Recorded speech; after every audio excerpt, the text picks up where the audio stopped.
DD किसान, बदलते भारत की शान।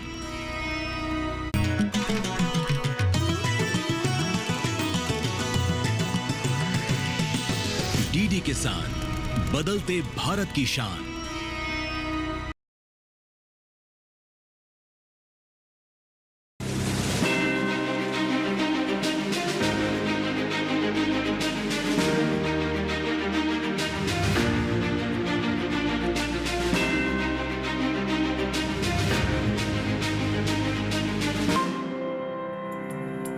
डीडी किसान की टीम हिंदुस्तान के अलग अलग गांव में पहुंच रही है और ऐसे में हम पहुंच गए हैं महाराष्ट्र के मोहू गांव में।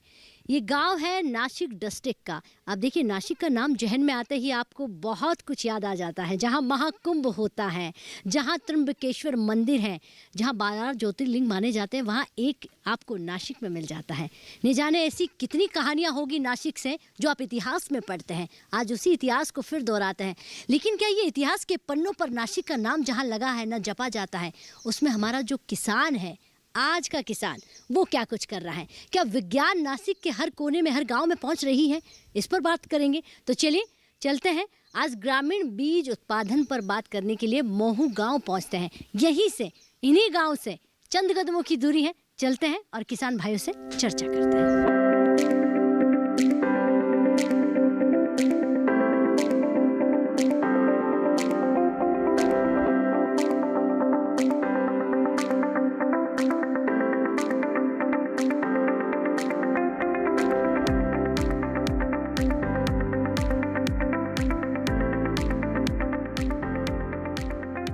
चौपाल जो है महाराष्ट्र के नाशिक और गांव मोहू में पहुंच गई हैं। देखिए, ये एक और गांव हमारी इस कड़ी में जुड़ गया है खूबसूरती के साथ। एक बार खुद अपने आप के लिए स्वागत कर दीजिए, बहुत स्वागत, तालियों के साथ।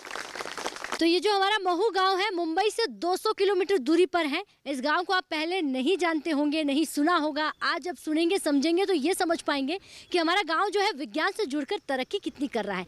क्या सरकार की तमाम योजनाएं इस गांव तक पहुंच पा रही हैं? क्या सरकार की तमाम सुविधाएं हमारे किसानों के घर तक पहुंच रही हैं? तो चलिए आज बात करेंगे ग्राम बीज उत्पादन पर, कि सबसे महत्वपूर्ण होता है कि आपके बीज जो है वो बहुत बेहतर होने चाहिए। अच्छी खेती तभी हो सकती है जब आपके पास अच्छे बीज होंगे। तो बीज पर कितना काम यहाँ का कृषि विज्ञान केंद्र, कृषि विभाग, तमाम अधिकारी, यहाँ की समितियाँ, यहाँ की जो विभाग है वो कर रहा है।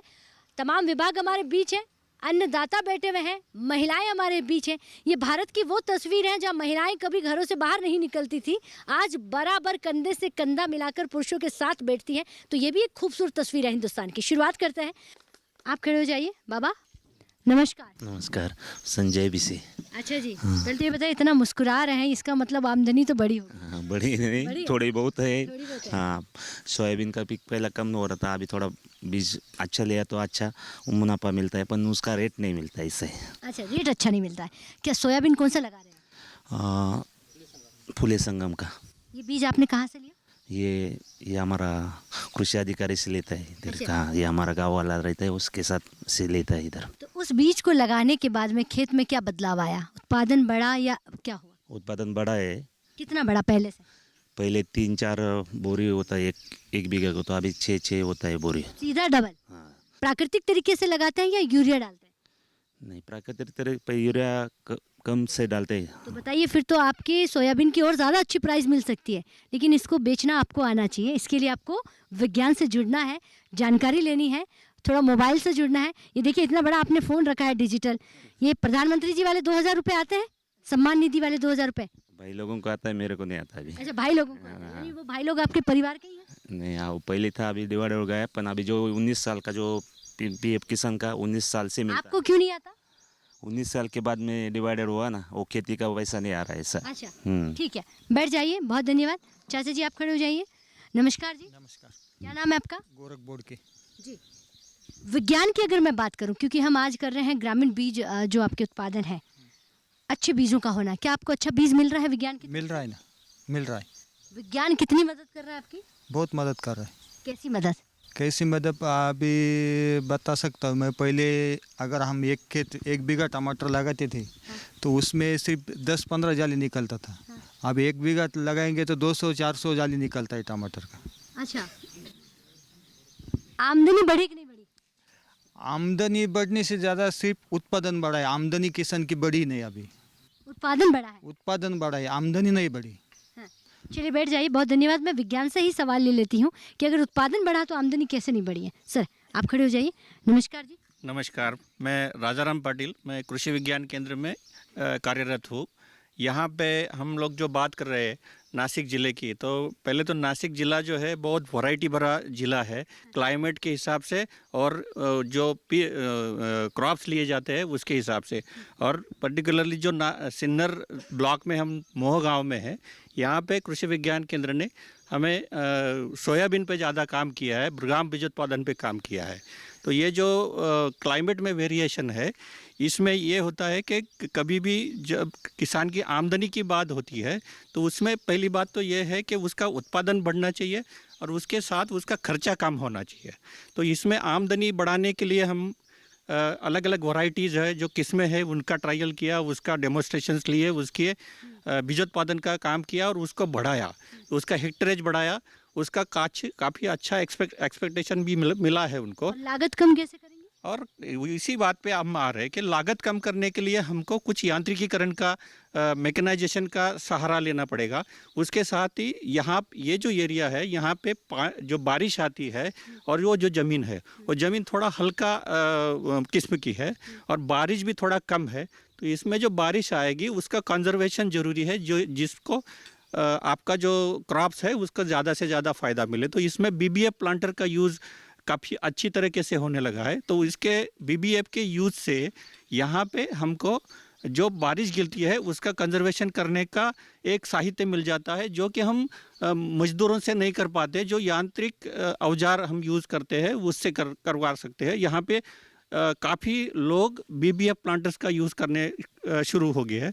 उसके बाद में ड्रम सीडर्स का यूज़ शुरू हुआ है, जो कि छोटे छोटे किसान हैं। नासिक का एक पर्टिकुलर ये कैरेक्टर है कि 90% लोग 90% लोग 5 एकड़ के नीचे है। बहुत छोटे छोटे किसान है, वो बड़ी मशीनरी नहीं ले पाते हैं। तो ये कस्टम हायरिंग की जो बात है, एक कस्टम हायरिंग के लिए इम्प्लीमेंट बैंक बनाए और सामूहिक तरीके से इनका यूज़ करें, तो इनका जो लागत है वो कम कर सके और उत्पाद भी बढ़ा सके। ठीक है, बैठिए। तो यानी कि लागत कम होगी, उत्पादन बढ़ेगा, तो सीधा हो जाता है कि आप अपनी आमदनी को भी बढ़ा सकते हैं। जी सर, नमस्कार जी। नमस्कार मैडम, पहले तो आपका यहाँ स्वागत करता हूँ। मैं डॉक्टर प्रकाश कदम एग्रोनॉमिस्ट पद पर कार्यरत हूँ कृषि विज्ञान केंद्र में। जी, ग्राम बीज उत्पादन, आज हम इस पर चर्चा करने वाले हैं। इस गांव में ये जो योजना है किसानों की बीजों को लेकर कैसे मदद कर रही है? कृषि विज्ञान केंद्र के द्वारा ये गांव जब सिलेक्ट हुआ तब लोक सर्वेक्षण सहभाग से सर्वेक्षण किया गया था। उसमें हमें 4-5 चीज़ें बहुत फोकस में आ गई, सामने आ गई, तो उस पर ज़्यादा से ज़्यादा काम हम कर सके बाद में। तो उसमें ये पहला जो था बीज संस्करण, एकात्मिक खाद जो रहता है उसमें ज़्यादा से ज़्यादा व्यवस्थापन, एकात्मक कीट रोग व्यवस्थापन उसमें भी काम किया। और सबसे ज़्यादा यानी वैराइटल जो अलग अलग नई किस्में आती है सोयाबीन के बारे में, तो उसमें ज़्यादा से ज़्यादा प्रात्यक्षिक के स्वरूप में उनको दे दिया। 2-3 साल के बाद जब हमने मार्केट में पाया कि सोयाबीन का बीज जो है उसमें ज़्यादा गिरावट आती है और उससे ज़्यादा मार्केट रेट रहता है, ये ध्यान में रखते हुए सभी बचत गट और हमारे जो किसान भाई है उनको हमने प्रेरित कर दिया कि अगर हम क्वालिटी सीड यानी गुणवत्तापूर्वक बीज अगर बनाएंगे तब से उसमें ज़्यादा से ज़्यादा मुनाफा हो सकता है। और उसमें आगे आप डबलिंग फार्मर इनकम जो बात करिए प्रधानमंत्री जी, उसमें हम सूट हो सकते हैं। तो उसके बाद उसको प्रेरित करने के बाद जो भी सीड प्रोडक्शन की जो भी तकनीकियाँ है, जो भी टेक्नोलॉजी है, उसमें हम किसानों को प्रशिक्षित किया गया। और सब प्रोसेस फॉलो करने के बाद करीबन 6 साल में मैडम इस गांव ने 200 टन तक ये सोयाबीन का बीज उत्पादन किया है। अच्छा। और ये गांव जो है ये महाराष्ट्र में नासिक जिला में एक ग्राम बीजोत्पादन विलेज करके सामने आ गया है। अच्छा। अभी यहाँ सोयाबीन के अत्याधुनिक नए नए जो किस्में हैं उसका बहुत सारा बीज साटा यहाँ मिलेगा इसी गांव में। इसी गांव में। हर एक किसान यहाँ से ले सकता है नया नया बीज, जो कि हमारे यूनिवर्सिटी में जो भी नया संशोधन होता है वही पहली जो वैरायटी रहती है वो यहाँ आती है, यहाँ से मल्टीप्लाई होती है और किसान भाइयों को अवेलेबल होती है उसी रेट में। ये इसकी खासियत है मैडम। जी जी, यानी कि आपका गांव आज किसानों को अच्छे बीज देने के लिए जाना जा रहा है। यस, तो महू गांव सबसे महत्वपूर्ण काम कर रहा है। बहुत अच्छा, बैठ जाइए, बहुत धन्यवाद। सर आप खड़े हो जाइए। जी नमस्कार जी। नमस्कार मैडम, मेरा नाम डॉक्टर श्याम पाटिल है। मैं कृषि विज्ञान केंद्र यशवंतराव चौहान महाराष्ट्र मुक्त विश्वविद्यालय में कार्यरत हूँ, वेटरनरी साइंटिस्ट पद पे। देखिए, अगर हमें खेती को बढ़ावा देना है, अच्छी खेती करनी है, और आजकल तो माननीय प्रधानमंत्री जी का सपना है ऑर्गेनिक प्राकृतिक खेती, उसके लिए पशुधन का होना बहुत ज़रूरी है। तो आप वही काम कर रहे हैं। तो पशुओं को लेकर यहाँ पर कितना काम हो रहा है, और सबसे ज़्यादा जैसे मुर्गी है या किस पर ज़्यादा काम हो रहा है? मैडम, पशुपालन ये पहले तो अलाइड बिजनेस था, अभी तो मेन बिजनेस हो गया है। अभी खेती के साथ साथ पशुपालन में ही लोग बहुत पैसा कमा रहे हैं, बहुत अच्छा आमदनी उनका बढ़ रहा है। सबसे पहले जब काम की शुरुआत हुई थी तो यहाँ जो पोल्ट्री का लोकल ब्रीड था वो ज़्यादा उत्पाद नहीं दे रहा था उनको। तो हमने देखा दो प्रकार के टाइप के पोल्ट्री में काम कर रहे हैं लोग। एक तो बैकयार्ड सिस्टम में काम कर रहे हैं और कमर्शियल भी काम कर रहे हैं। तो कमर्शियल वालों का तो अच्छा है, वो थोड़े गिने चुने लोग हैं, लेकिन बैकयार्ड में जो है उनका जो ब्रीड था वो चेंज करना बहुत ज़रूरी है, क्योंकि उनको उत्पाद नहीं दे रहा। तो हमने गिरिराजा, वनराजा, ग्रामप्रिया, ब्लैक एस्ट्रॉप ऐसे ब्रीड बदले हैं, और वो ब्रीड लगभग डबल से ज़्यादा भी इनकम फार्मर को दे रहे। उन्हीं सिचुएशन में उनका ज़्यादा खर्चा न होते, तो फार्मर खुश है। और उसके बाद उन्होंने बहुत जगह उसका पॉपुलेशन भी बढ़ाया है। उन्होंने अंडा जो हैच किया है, लोकल ब्रूड भी उसको किया है। उसके साथ साथ बकरी पालन इम्पोर्टेंट बिजनेस है। बकरी पालन महाराष्ट्र में उस्मानाबादी बकरी फेमस है। तो वो उस्मानाबादी जो प्योर है अभी फार्मर के पास नहीं मिल रही है, क्योंकि उन्होंने कभी रिकॉर्ड नहीं रखा है, कभी इनब्रीडिंग जो बोलते हैं साइंस में, तो वो कंसेप्ट उनका हमेशा गलत हुआ है। जो घर का मेल ही वो हमेशा यूज करते हैं फीमेल के लिए। डिस्ट्रिक्ट को बकरी पालना हो तो कौन सी बकरी रखें? महाराष्ट्र के लिए और इस डिस्ट्रिक्ट के लिए उस्मानाबादी रिकमेंडेड है। काऊ में में यहाँ गीर है, साहिवाल है, डांगी है यहाँ का लोकल। तो काऊ में भी यहाँ काम हो रहा है, लेकिन बकरी में कम से कम लागत में ज़्यादा मुनाफा मिलता है। काऊ में थोड़ा सा लागत उनको ज़्यादा डालना पड़ता है। तो बकरी पालन में उन्होंने अच्छा काम करना शुरू किया है। प्योर ब्रीड हम इनको देते हैं, उस्मानाबादी प्योर मेल सप्लाई करते हैं और उसमें वो काम करते हैं। ठीक है, बैठ जाइए। किसान भाइयों से बात करते हैं, फिर अधिकारियों के पास लौटेंगे। जी सर, थोड़ा इधर आ जाइए, बहुत भीड़ ज़्यादा है तो आप तक पहुँच नहीं पा रही हूँ। जी नमस्कार जी। नमस्ते राधिका मैडम, पहले तो आपको आपका हमारे गांव में पधारे, पूरे गांव की तरफ से आपको वेलकम। जी जी, क्या नाम है आपका? भरत बोड़के। जी भरत जी, आज हम बात कर रहे हैं ग्रामीण बीज उत्पादन की। क्या आपके गांव को अच्छा बीज मिल रहा है? हमने सुना आपका गांव ही लोगों को अच्छा बीज दे रहा है। बराबर सुना है आपने। पहले तो 10-15 साल या 20 साल पहले ऐसे दादा, जब हमारे दादा परदादा खेती करते थे, वो तो बाजरा होता था। या पहले तो ये हमारा तहसील है सिन्नर, ये तो पूरा अकाल पीड़ित गाँव है, अकाल पीड़ित तहसील है। उसमें हम भी कुछ वैसे ही होता है। उसके बाद में जैसे हम केवीके से जुड़ गए, नासिक केवीके कृषि विज्ञान केंद्र से, तो उन्होंने हमारे गांव में आके पहले जांच कर ली, यहाँ पे क्लाइमेट कैसा है, कल्चर कैसा है, मिट्टी कैसी है। उसके बाद में यहाँ पे कौन सा क्रॉप अच्छे से आ सकता है। उसके बाद में हमने उसमें सोयाबीन के लिए थोड़ा सा सजेशन लिया। उसके तो जो हमारे पास जो पहली जो वैरायटी थी वो तो कम उत्पाद वाली थी। उसके बाद में जो महात्मा फुले कृषि विद्यापीठ है, उन्होंने एक फुले संगम करके वैरायटी है, उसको हमने ट्रायल ले लिया गांव में। उसका रिजल्ट कुछ अच्छा आया। फिर हमने उसको सोइंग में, लगाने में, वाटर उसको पानी देने में, जब पानी नहीं होता है सोइंग के बाद में, तो जब कौन से स्टेज में पानी देना चाहिए उस टाइम पे उसको प्रॉपर पानी दे दिया। तो हमको ये समझ में आ गया कि अगर अपने इसको रिस्पॉन्स कर तो क्रॉप भी हमें रिस्पांस देता है, उसके उत्पादन बढ़ गया। तो कॉन्ट्रैक्ट फार्मिंग के जरिए किसानों का उत्पाद भी बढ़ गया और उसका लाइफस्टाइल भी चेंज हो गया अच्छे से। अच्छा, तो ये बदलाव मतलब आज की खेती जो है वो स्मार्ट खेती, डिजिटल खेती तभी बन सकती है जब हम विज्ञान से जुड़ेंगे। पक्का जुड़ना चाहिए। बिजनेस बना सकते हैं खेती को। अगर बिजनेस माइंड से देखोगे तो भी खेती परवड़ेगी, अगर ट्रेडिशनल करोगे तो खेती नहीं परवड़ने वाली। चलिए बैठिए, बहुत धन्यवाद। वाकई में खेती आपको अच्छा पैसा दे सकती है, शर्त इतना ही है खेती को समझना होगा, जानना होगा, विज्ञान से जुड़ना होगा। वक्त हो गया एक छोटे से ब्रेक का। ब्रेक के बाद फिर हाजिर होते हैं, आप कहीं मत जाइए।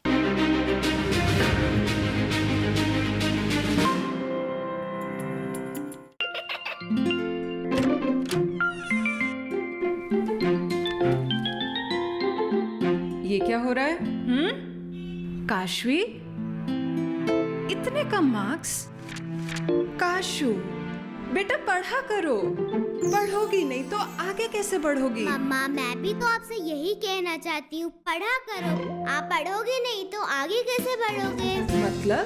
वो देखो। सिर्फ बैक पर छपा ऑर्गेनिक नहीं, ऑर्गेनिक का निशान पहचाने। पीजीएस ऑर्गेनिक का ये लोग उन किसानों की पहचान है जो आज भी परंपरागत विधि से रसायन मुक्त खेती कर आपके लिए शुद्ध फसल उपजा रहे हैं।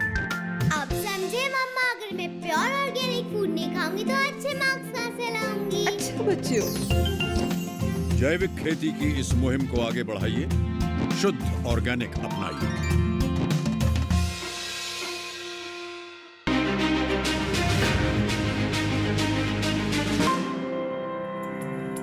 तो ब्रेक के बाद बहुत स्वागत। चर्चा को आगे बढ़ाते हैं। गांव महू है, जिला नासिक। चलिए अब हमारे अधिकारियों से जान लेते हैं। किसान भाइयों को तो हमने सुना कि किस तरह से किसान जो है तरक्की की तस्वीर को बुन रहा है, लेकिन इसमें हमारा विज्ञान, हमारी सरकार और विभाग किस तरह काम कर रहा है। जी सर, आप खड़े हो जाइए। नमस्कार जी। नमस्ते मैडम जी। क्या नाम है आपका? मेरा नाम हेमराज शरद विसापुरकर है। पहले तो आपका मेरे गांव में स्वागत है मैडम। और हमारे यहाँ प्रधानमंत्री आवास योजना के अंतर्गत कुल पिछले साल ही 125 घरकुल पूरे हो गए आवास योजना के अंतर्गत, और अभी रनिंग में 25 घरकुल अभी काम शुरू है। और ग्राम पंचायत के यहाँ से अभी जो डिकम्पोस्टिंग का हमारा प्लांट हमने लगवाया है, जहाँ से जो खेती करने वाले मजदूर है या खेती वाली करते हैं किसान है, वो यहाँ से हमारे यहाँ से कंपोस्टिंग का खत लेके जाते हैं जी, फर्टिलाइज़र। और ग्राम पंचायत का क्या क्या पार्ट होता है किसानों की मदद करने के लिए? जिस तरह आपने कहा कि प्रधानमंत्री आवास योजना, कितने घर अब तक यहाँ पर बन गए हैं? 125 घरकुल पूरा हुआ है मैडम। और रनिंग में कितने हैं? 25। तो इस गांव में यानी कि इस जगह में बात कितने घर है टोटल? 465 है मैडम जी। तो जिनको ज़रूरत है, जो पात्रता रखते हैं, उन सबको मिल रहा है? हाँ मैडम। और अभी प्रधानमंत्री आवास योजना टप्पा क्रमांक 2 ऐसा अभी शुरू होना है, जिसका सर्वे भी अभी शुरू हो गया है मैडम, कि जिसके अभी जो वंचित है, जो छूट गए, तो उनको भी अभी वापस से लाभ दे सकते हैं जी। और क्या क्या काम रहता है ग्राम पंचायत का गांव वासियों की मदद करने के लिए? गाँव वासियों के मैडम बहुत से मदद करने के लिए आपने सुना होगा सहकारिता मंत्रालय अलग से बना दिया गया है, एक अलग से मंत्री दे दिया गया है कि हमारे गांव को मजबूत करना है, पंचायतों को मजबूत करना है। तो पंचायत गांव को कैसे मजबूत कर रही है? अभी एक पिछले दिन ही हमने प्रधानमंत्री का जो कार्यक्रम था, उसके अंतर्गत जो कार्यक्रम दिखा है, उसमें जो पूरी योजना ही था, तो योजना का पूरा हमारे तरफ से जो माहिती है सबको दी जाती है। और ग्राम पंचायत की तरफ से जो हमारे यहाँ के किसान भाई है, उनके लिए पूरा इंफॉर्मेशन टेक्नोलॉजी है, जैसे यूट्यूब चैनल है, वो हमारे यहाँ से चलाया जाता है मैडम जी। जो भी यहाँ पर आता है समाधान होता है, जानकारी मिलती है 100% मैडम। हमारे यहाँ से जो भी किसान भाई हो या कोई गांव का आदमी हो, हमारे यहाँ से पूरा समाधान लेके ही जाता है। चलिए बैठ जाइए। बहुत धन्यवाद जी। सर आप खड़े हो जाइए। नमस्कार जी। नमस्ते राधिका मैडम। पहले तो कृषि विज्ञान केंद्र यशवंतराव चौहान महाराष्ट्र ओपन यूनिवर्सिटी की तरफ से आपका वेलकम। यहाँ आप मिट्टी की जांच करते हैं, उसका कार्यभार आपके पास है। ज़रूरी है मिट्टी, पानी और बीज। तो इसके लिए हमारी मिट्टी इस गांव की कैसी होनी चाहिए, तो किस तरह से आप हर खेत की मिट्टी जांच कर रहे हैं, कैसे किसानों को अवेयरनेस कर रहे हैं? अभी जो एग्रोनॉमिस्ट थे हमारे कदम सर, उन्होंने जो प्रोग्राम यहाँ पे इम्प्लीमेंट किया है ग्राम सीड प्रोडक्शन का, तो जो भी लाभार्थी थे यहाँ के किसान, उनका मिट्टी फील्ड में से लिया और अपना जो प्रयोगशाला है उसमें मिट्टी का परीक्षण किया और उनको सॉइल हेल्थ कार्ड जो बोलते हैं, ज़मीन आरोग्य पत्रिका, वो वितरित किए गए। हाँ, वो वितरण करने से उनको ऑर्गेनिक मैन्योर सेंद्रीय पदार्थ कितना उसमें डालना है, और जो बायो फर्टिलाइजर्स भी है, जीवाणु खाद, वो भी हमने यहाँ पे रिकमेंड किए। और जो केमिकल फर्टिलाइजर है, जो उनका संतुलित उसका यूज़ होना चाहिए, तो संतुलित यूज़ के हिसाब से उनको हमने बताया। क्योंकि यहाँ पे ज़्यादा थे तो मिक्स फर्टिलाइज़र जो मिश्र खत, उसका इस्तेमाल ज़्यादा होता था। इस गांव में कितने घरों की मिट्टी की जांच हो गई? यहाँ पे अभी तक 500 तक हो गया है। बैठ जाइए, बहुत धन्यवाद। तो यानी कि मिट्टी की जांच भी कितनी जरूरी हो जाती है, इस पर बात करें। चलिए, एक अधिकारी जी हमारे बीच बैठी हुई है, महिला अधिकारी। मैम आ जाइए, आगे आ जाइए जी। नमस्कार। नमस्कार मैडम। क्या नाम है आपका? मेरा नाम अश्विनी भदाने है। मेरे पास ये मोह गांव है। मोह गांव में मैंने 2 साल से कार्यरत हूँ। ये गांव में मैंने सेंद्रीय खेती का 50 हेक्टेयर का गट से फार्मर ग्रुप बनाया है, और मेरे गांव में मैंने सेंद्रीय खेती 2 साल से कर रहे हैं। फार्मर केमिकल से कम यूज करके अच्छी से अच्छी सेंद्रीय खेती करने का हमारा टारगेट है जी। बीज उत्पादन की हम बात करें तो कैसे बीजों को लेकर आप काम कर रही हैं? मैडम, हम वो जो प्रयोग लेते हैं फार्मर के खेत में, उससे पहले हम सॉइल टेस्टिंग करवाते हैं और बीज प्रक्रिया से ट्रीटमेंट करवाते हैं। उनको केमिकल देते सीड ट्रीटमेंट के लिए, राइजोबियम पीएसपी जैसे, और उससे वो सीड ट्रीटमेंट करके बीज वो करते जी। चलिए बैठिए। तो विभाग केवी के तमाम जो अधिकारी हैं वो हमारे किसानों के बीच लगातार काम कर रहे हैं। कोई अच्छे बीजों पर काम कर रहा है तो कोई मिट्टी की जांच को लेकर। इरादा सबका एक है कि हमारा गांव जो है वो विकास की ओर आगे बढ़े। जी भाई साहब नमस्कार। नमस्कार, मेरा नाम किरण बोराडे है। मैं 2006 से कृषि विज्ञान केंद्र में संपर्क में आया हूँ। तब से पहले हमारी खेती बाड़ी जो थी सब पारंपरिक पद्धति से करते थे, मगर जब केवीके का संपर्क हो गया तब से हम टेक्नोलॉजी का यूज़ कर रहे हैं। मतलब जो पहले बीज जो आते थे, सोयाबीन बाजरा जो बोते थे हम, वो दुकान से लाने का, डाल देने का और कटाई करने का, उसमें जो पहले वो केवीके के संपर्क में आने आए तब उन्होंने हमको मिट्टी की जांच करने को बोला। मिट्टी की जांच करने के बाद हमको जो खाद लाते थे डालते थे वही करते थे, मगर जिस घटक का कमतरता है मिट्टी में वो नहीं डालते थे। यानी कि मिट्टी की जांच कराने के बाद में खेती बदल गई। अच्छा, दूसरा मुझे ये बताइए, सोयाबीन यहाँ पर होता है, प्याज यहाँ पर होता है, बहुत सारी सब्जियाँ यहाँ पर होती हैं, कौन सी बीमारी सबसे ज़्यादा परेशान करती है? सफ़ेद मक्खी की करती है और वो थ्रिप्स वगैरह जो रहता है। तो इसका उपचार कैसे होता है? उपचार दवाई ला के करते हैं दुकान से। और का नई टेक्नोलॉजी, पहले हम पारंपरिक बैल से जुताई करते थे, हल चलाते थे, अभी नया टेक्नोलॉजी आया। और जो सोयाबीन बीज का जो हम बोते थे वो पारंपरिक पद्धति से बोते थे। अभी केवीके ने हमको सीड ड्रिल दिया है, वो टोकन यंत्र आता है। इसी गांव के रहने वाले? हाँ, इसी गांव के रहने। क्या आपके तमाम गांव वासियों की मिट्टी की जांच हो रही है? हो, तमाम गांव वालों की हो गई। प्रधानमंत्री सम्मान निधि जो है, किसान निधि, वो भी मिल रही है? वो भी मिल रही है, हमको भी मिलती है। जितने भी सरकार की योजनाएं हैं गाँव तक पहुँच रही है? पहुँच रही है।